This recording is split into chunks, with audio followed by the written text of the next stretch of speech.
In the quaint, snow-blanketed village of Engelberg, nestled in the heart of Switzerland, the air was filled with the whispers of Christmas.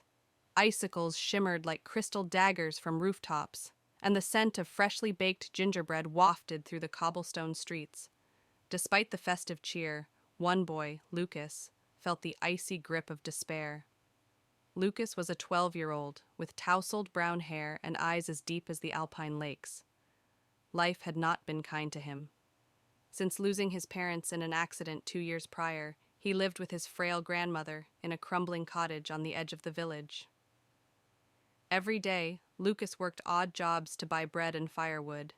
His clothes were patched, and his boots had holes that let the cold seep in, but he carried a dream that warmed his heart: to carve wooden toys like his father had before him. Yet, without tools or wood, his dream seemed as unreachable as the mountaintops. One frosty evening, as Lucas trudged through the village square, his breath forming tiny clouds, he stopped before a large Christmas tree adorned with twinkling lights. Beneath it sat a man in a red coat and hat, his snowy beard as full as a winter storm. It was the village's Santa Claus, who every year listened to the wishes of children and handed out small gifts. Though Lucas didn't believe in miracles, he approached the figure cautiously. "Ho, ho, ho! What's your name, young lad?" the man boomed, his eyes crinkling with warmth. "I'm Lucas," he mumbled, shuffling his feet. "But I'm too old for Santa." "Nonsense. No one is too old for hope and kindness," the man replied. "Now tell me, what do you wish for this Christmas?" Lucas hesitated, then blurted out, "I want to carve toys, like my father did. But I have no tools or wood." The man's smile didn't waver. Instead, he leaned closer. "Every great dream begins with a spark. Leave the rest to Santa." Lucas chuckled bitterly.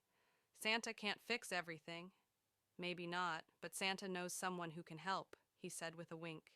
"Go home and keep your heart open." That night, as Lucas lay in bed, he couldn't shake the words of the red-coated stranger.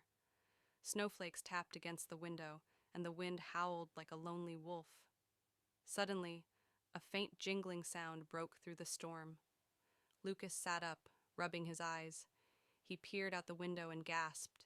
A sleigh, pulled by reindeer, descended from the sky, landing gracefully in the clearing near his cottage. From it emerged the same man in the red coat, but this time, he wasn't alone.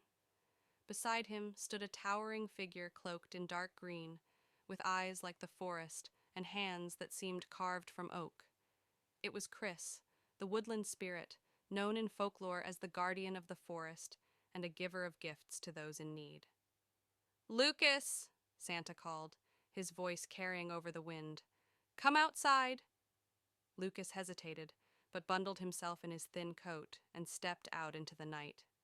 The cold bit his cheeks, but curiosity propelled him forward.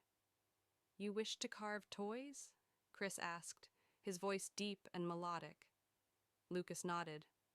"Yes, but—" Before he could finish, Chris waved a hand, and the snow at his feet melted away, revealing a pile of the finest carving wood: cedar, pine, and maple. Next, Santa handed Lucas a leather satchel filled with gleaming carving tools. "These belong to your father," Santa said gently. "After his passing, the villagers kept them safe, waiting for the day you'd be ready." Tears welled in Lucas's eyes as he clutched the satchel.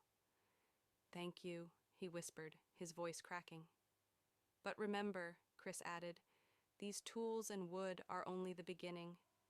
Your skill, your heart, they will shape the toys and bring joy to others." The next morning, the villagers awoke to find Lucas's cottage aglow with life. Smoke puffed cheerfully from the chimney, and the rhythmic sound of carving echoed from within. Over the following weeks, Lucas poured his heart into his work. Though his hands blistered and his back ached, he never stopped. Slowly, wooden trains, animals, and dolls took shape, each imbued with the care and love of a boy who knew what it meant to yearn for joy. On Christmas Eve, Lucas set up a small stall in the village square. His toys, though simple, radiated charm and warmth. Parents and children flocked to the stall, their laughter filling the air as they admired his creations. For the first time in years, Lucas felt a spark of pride and belonging. Among the crowd, he spotted the red-coated Santa and Chris, watching from a distance. Santa raised a gloved hand in a silent salute, and Chris gave a nod of approval before they disappeared into the swirling snow. That Christmas, Lucas not only found a way to support his grandmother, but also discovered the power of kindness and perseverance. His toys became a symbol of hope in Engelberg, a reminder that even in the harshest winters, the warmth of dreams and the generosity of others could melt the coldest of hearts.